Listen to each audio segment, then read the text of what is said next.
কেমন আছো? যেমনটা কামনা করেছিলেন। আমি কেমন আছি তুমি জিজ্ঞাসা করবে না? ভালো থাকার জন্যই তো ছেড়ে গিয়েছে। আর আপনার বউ সুন্দরী শিক্ষিতা, তো ভালো না থাকার প্রশ্নই আসে না। তুমি এখনো রেগে আছো আমার উপর?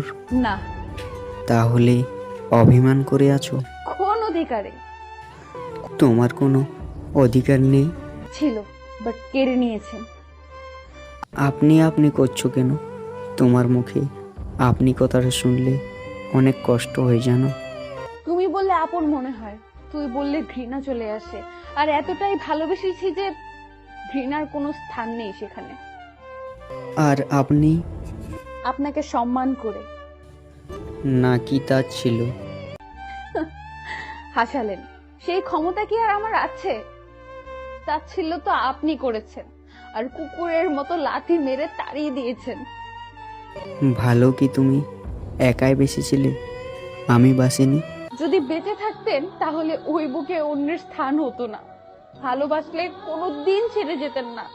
আপনার ভালোবাসা শুধুমাত্র প্রেম ছিল, সেটাকে ভালোবাসা বলে ভালোবাসাকে অপমান নাহিবা করলেন। নিষ্ঠুর ভালোবাসা সেদিন। Just stop. বাস্তবতা মাত্র অজুহাত ছিল। আরে বাস্তবতার দোহাই দিয়ে ছেড়ে যাওয়া যায় না, বরং বাস্তবতার সাথে যুদ্ধ করে প্রিয় মানুষটার পাশে থাকার নামই ভালোবাসা। আমি সেদিন এক্সপ্লেন করার দরকার কি? ময়লা আবর্জনা যত ঘাটবেন, বাজে পচা গন্ধ তত বের হবে। অনেক বদলে গেছো তুমি। বাধ্য করেছিলে। তুমি কি এখনো আমাকে ভালোবাসো? না, তবে বুকের বাম পাশে চিনচিনিয়ে ব্যথা করে। হয়তো দীর্ঘদিনের ব্যথা তো, ক্ষত হয়ে গেছে, তাই ব্যথা সারছে না। মৌসুমী, আমাকে ক্ষমা করে দিয়ে যায় না? যখন সারাদিন অফিস করে ক্লান্ত হয়ে বাসায় আসবেন, তখন আমি আপনার বুকের মধ্যে শক্ত করে ধরে সব ক্লান্তি দূর করে দেব, নিজের হাতে খাইয়ে দিব। প্রতি রাতে আপনার বুকে মাথা রেখে আমার প্রতিটা রাত পার করব। আমার প্রতিটা দিন শুরু হবে আপনার ছোঁয়ায়, প্রতিটা রাত শেষ হবে আপনার আদরে। আপনার উপর শুধু আমার অধিকার, শুধু আমার। কিন্তু আপনি সে অধিকার থেকে আমার খুব সহজে বঞ্চিত করে দিলেন। কেন? চাওয়াটুকু কি খুব বেশি ছিল? হাত ধরে পথ চলার রাস্তাটাও গুছিয়ে নিয়েছিলাম দুজনে। হঠাৎ করে নিজের ভালোটা বুঝতে শিখে গিয়েছিলেন আরো কাউকে ভালো পাওয়ার আশায়।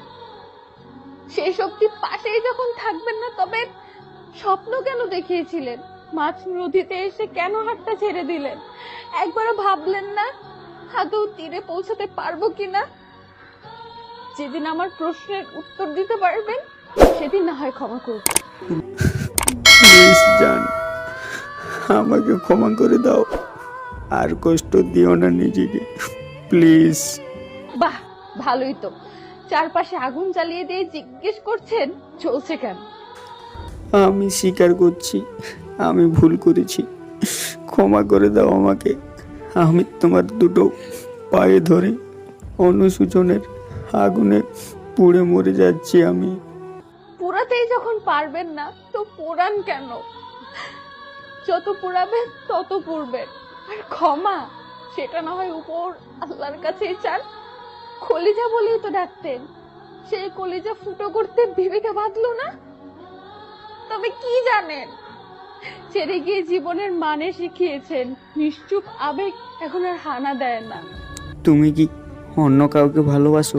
না, তবে কেউ একজন তার জীবনের পুরোটাই আমাকে মিশিয়ে ফেলেছে। আমাকে এতটাই ভালোবাসে, আপনার প্রতি আমার ভালোবাসা কেউ হার মানায়। ভালোবাসাটাই তো দূরের কথা, ততটা ভালো ব্যবহার করি না। সব জানার পরেও ছেড়ে যায় না। কষ্ট পেয়ে কান্নাও করে, আবার কান্না লুকিয়ে রেখেও কথা বলার চেষ্টা করে। তবুও কখনো চোখের জল মুছতে দিতে দেয়নি। সব বুঝতে পারি, মাঝে মাঝে ইচ্ছা হয় সব ভুলে আপন করিনি, কিন্তু তখনই আপনার পৈশাচিক মুখটা ভেসে ওঠে। মনে পড়ে বিশ্বাসঘাতকতা।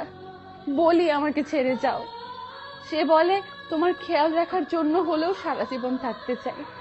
তাহলে মেনে নাও তাকে। যদি আবার ভেঙে দেয় মনটা? হয়তো আমি তোমার জন্য পারফেক্ট ছিলাম না, তাই উপরওয়ালা আমাদের সম্পর্কটাকে মেনে নিতে পারে না।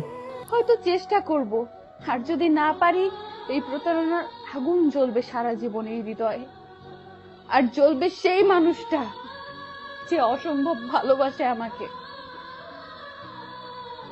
বন্ধুরা, আমাদের পরবর্তী ভিডিও সবার আগে দেখার জন্য আপনাদের অনুরোধ রইল।